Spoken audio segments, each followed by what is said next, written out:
Hello friends, welcome to Jeevanya's kitchen. Friends, இன்றைக்கி நம்ம ரொம்ப டேஸ்டியான முறையில் தக்காளி வேர்க்கடலை சட்னி எப்படி செய்கிறதுன்னு பார்க்க போகிறோம்.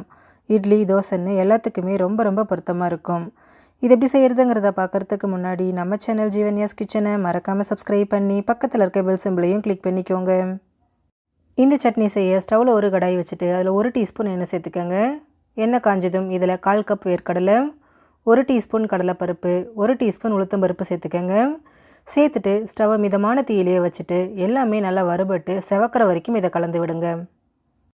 பாருங்கள், நம்ம சேர்த்த வேர்க்கடலை, கடலைப்பருப்பு எல்லாமே நல்லா வறுபட்டுருச்சு. இப்போ இது கூட 1 இன்ச் அளவுக்கு இஞ்சி, 5 பல் பூண்டு, மீடியம் சைஸில் 1 வெங்காயத்தை கட் பண்ணி சேர்த்துக்கோங்க.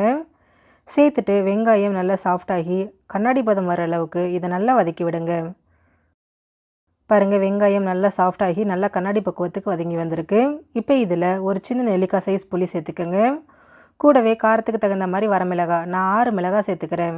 சேர்த்துட்டு இதையும் நல்லா கலந்து விடுங்க. நம்ம சேர்த்துருக்கக்கூடிய மிளகாய் கொஞ்சம் சாஃப்டாகி வரட்டும்.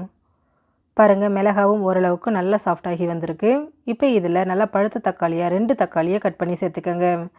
சேர்த்துட்டு தக்காளி நல்லா சாஃப்டாகி நல்லா மசிஞ்சு குழையிற அளவுக்கு இதை வதக்கி விடுங்க. பாருங்கள், தக்காளி நல்லா மசிஞ்சு நல்லா குழைவாக வதங்கி வந்திருக்கு. இப்போ இதை ஸ்டவ்வில் இருந்து எடுத்துகிட்டு ஆற விட்டுருங்க. நல்லா ஆறுனதுக்கப்புறமா இதை அப்படியே ஒரு மிக்சர் ஜாரில் சேர்த்துக்கோங்க. இது கூடவே தேவையான அளவு உப்பு, நான் 1 டீஸ்பூன் உப்பு சேர்த்துக்கிறேன். அடுத்ததாக இதில் டேஸ்ட்டுக்கு 1/2 டீஸ்பூன் வெல்லம் சேர்த்துக்கோங்க. கூடவே ஒரு 1/2 கப் அளவுக்கு தண்ணி சேர்த்துட்டு இது நல்லா நைஸாக அரைச்சி எடுத்துருங்க. அரைச்ச சட்னியை அப்படியே ஒரு பவுலுக்கு மாற்றிக்கோங்க. கூடவே தேவையான அளவு தண்ணி சேர்த்துக்கோங்க. நான் 1/2 கப் அளவுக்கு தண்ணி சேர்த்துக்கிறேன். சேர்த்துட்டு இதை நல்லா கரைச்சி எடுத்துக்கோங்க. சட்னி கொஞ்சம் தண்ணியாக இருக்கிற மாதிரி கரைச்சிக்கோங்க. அப்போ தான் டேஸ்ட் ரொம்ப நல்லாயிருக்கும்.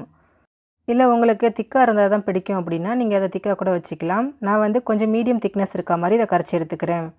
இப்போ இதுக்கு ஒரு தாளிப்பு கொடுத்துருவோம். அதுக்கு ஸ்டவ்வில் ஒரு பேன் வச்சுட்டு அதில் 2 டீஸ்பூன் எண்ணெய் சேர்த்துக்கோங்க. எண்ணெய் காஞ்சதும் இதில் 1 டீஸ்பூன் கடுகு, 1/2 டீஸ்பூன் உளுத்தம்பருப்பு, 2 வரமிளகாய், 2 கொத்து கருவேப்பிலை சேர்த்துக்கோங்க. சேர்த்துட்டு இது எல்லாத்தையும் நல்லா பொரிய விட்டுருங்க. கடுகு நல்லா வெடித்ததும் இது கூட 1/4 டீஸ்பூன் அளவுக்கு பெருங்காயத்தூள் சேர்த்துக்கோங்க. சேர்த்துட்டு இதையும் ஒரு தடவை நல்லா பொரிய விட்டுருங்க. பெருங்காயத்தூள் நல்லா பொரிஞ்சு வந்ததும் இதை எடுத்து அப்படியே சட்னியோடு சேர்த்துருங்க.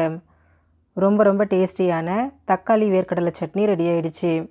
ஃப்ரெண்ட்ஸ், நீங்களும் இந்த ரெசிபியை ட்ரை பண்ணி பாருங்கள். ட்ரை பண்ணி பார்த்துட்டு உங்களோட எக்ஸ்பீரியன்ஸை மறக்காமல் கமெண்ட் பாக்ஸில் கமெண்ட் பண்ணுங்கள். உங்கள் ஃப்ரெண்ட்ஸ் அண்ட் ஃபேமிலி மெம்பர்ஸோட இந்த வீடியோவை ஷேர் பண்ணுங்கள். நம்ம சேனல் ஜீவன்யாஸ் கிச்சனை மறக்காமல் சப்ஸ்கிரைப் பண்ணி பக்கத்தில் இருக்க பெல் சிம்பிளையும் கிளிக் பண்ணிக்கோங்க. அப்போ தான் நான் போடுற வீடியோஸோட நோட்டிஃபிகேஷன்ஸ் உடனுக்குடனே உங்களுக்கு வரும். தேங்க்யூ.